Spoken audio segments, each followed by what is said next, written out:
हाय, दिस is झेडपीपीएस दौडगाव. आज आपण दौडगाव या ठिकाणी आपला जो रेग्युलर ॲक्टिव्हिटी आहे 1 डे 1 स्ट्रक्चर, याचा आज आपण स्ट्रक्चर नंबर 80 घेतो आहे. 80 म्हणजे 80 नंबरचं स्ट्रक्चर आपण घेतो आहे.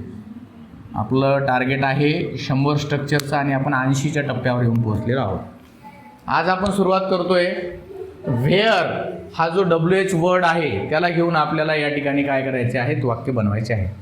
पण आपण त्यासाठी वापरला आहे सिम्पल टेन्स. सिम्पल टेन्समध्ये 3 प्रकार: simple present tense, simple past tense, simple future tense. मग आता यासाठी स्ट्रक्चर असणारे व्हेअर प्लस हेल्पिंग वर्ब. आता सिम्पल प्रेझेंट टेन्समध्ये डू डज वापरणार आपण. डू कोणासाठी वापरायचं आणि डज कोणासाठी वापरायचं मला कोण सांगेल रे? हां, तू सांग दीदी. डू कोणासाठी वापरायचं? I we they you. आणि डज कोणासाठी वापरायचं तुम्ही सांगा. हां, वी शी इट नाऊ. शाबास. आता सिम्पल पास्ट टेन्समध्ये आपल्याला सगळ्यांसाठी डीड वापरायचं आहे आणि शॉल वापरायचं आहे आय आणि वी साठी, आणि विल वापरायचं आहे सगळ्यांसाठी. आपण विल सगळ्यांसाठी सुद्धा वापरू शकतो. त्यानंतर बघा सब्जेक्ट इथं 8 दिलेले आहेत. इथं नाऊन आपण बर्ड वापरलेलं आहे. आणि आता या ठिकाणी V1 या ठिकाणी दिलेले वेगळे, ते आता आपण वापरून वाक्य तयार करणार आहोत. पहिलं वाक्य बघा,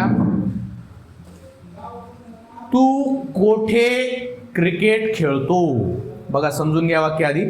तू कोठे क्रिकेट खेळतो. कोठे म्हणल्यानंतर आपल्याला व्हेअरनं सुरुवात करायची. तो, ते, तात आले म्हणजे सिम्पल प्रेझेंट टेन्सचं वाक्य आहे. म्हणजे आपल्याला डू किंवा डज वापरावं लागेल. तू म्हणजे यू साठी डू वापरायचं का डज वापरायचं? यू साठी काय वापरायचं? डज कसं म्हणताय? डू वापरायचं. मग आपलं वाक्य तयार होईल, wear do you play cricket. म्हणा मोठे ना, नीट म्हणा.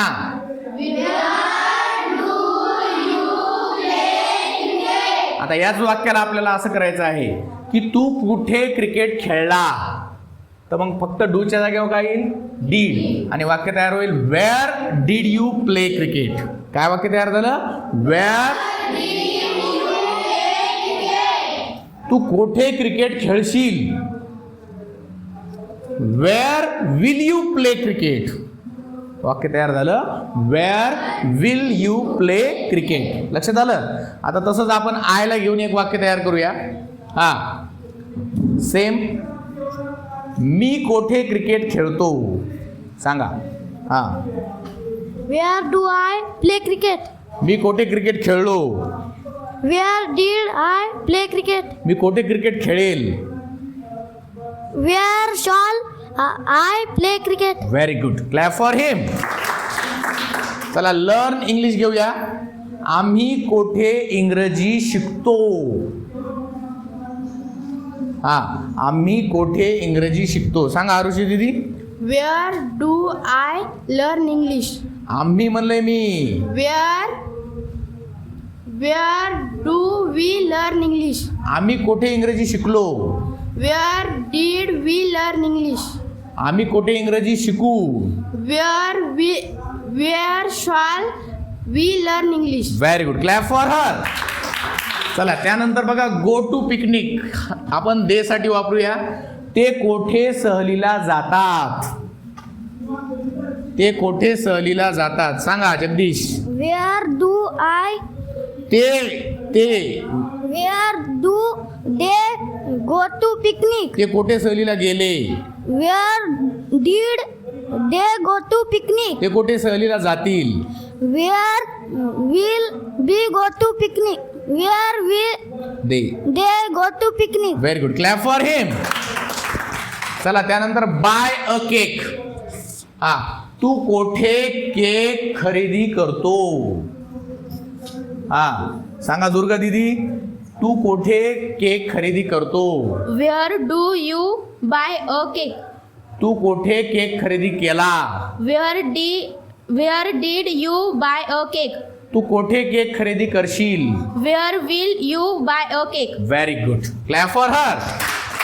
बघा पुढचं वर्ब आहे ट्रॅव्हल. तो कोठे प्रवास करतो. तो कोठे प्रवास करतो? हा माऊली सांगा, तो कोठे प्रवास करतो? Where does he travel. Travel? त्याने कोठे प्रवास केला? Where did he travel? तो कोठे प्रवास करील?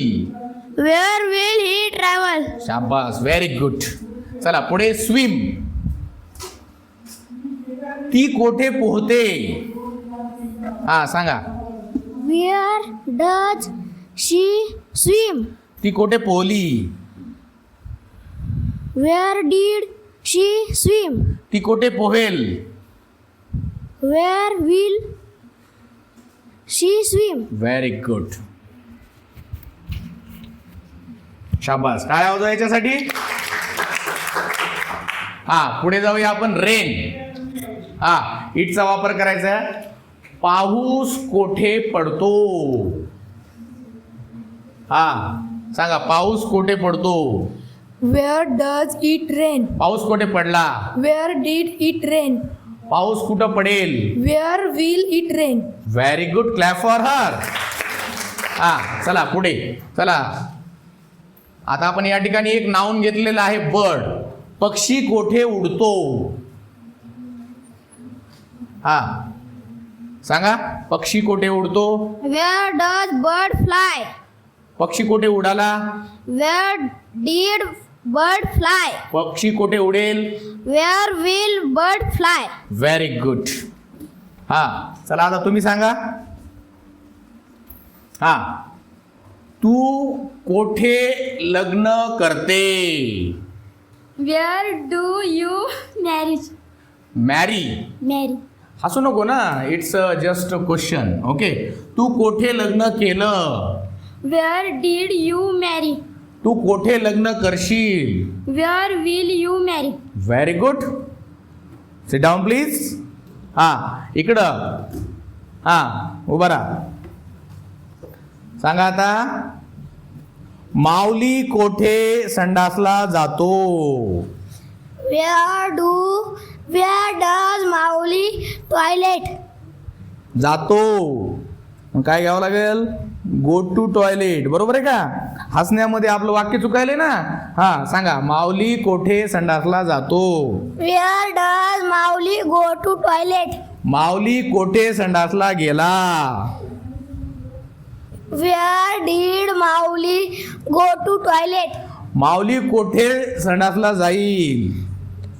Where will Mauli go to toilet? आपल्याला काय माहित कुठे जाईल? ओके, माऊलीलाच माहीत. बघा अशा पद्धतीने या ठिकाणी आपण वेअरचा उपयोग करून क्वेश्चन्स तर तयार केलेच, पण सिम्पल टेन्समध्ये, simple present tense, simple past tense, simple future tense अशा तिन्ही काळांमध्ये प्रश्न केले. काही मजेशीरही प्रश्न केले. It's a part of joke. Don't take it seriously because life is serious. So we should make a jokes and make the life funny. Life serious आहे म्हणून आपण जोक करून ती कशी केली पाहिजे? फनी केली पाहिजे, आनंदी केली पाहिजे, मजेशीर केली पाहिजे. Okay. So you should make 30 sentences using this structure. This is homework for all of you. Thank you so much for watching video. This is ZPPS Daudgaon. Thanks.